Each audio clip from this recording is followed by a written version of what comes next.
how to shut down your desktop if your home screen stuck.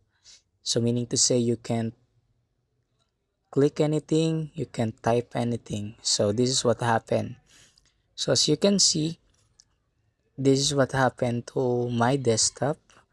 The icon is not showing and I cannot click anywhere. It's just loading, so I need to shut down. Control plus Alt plus Delete, and this is what happened.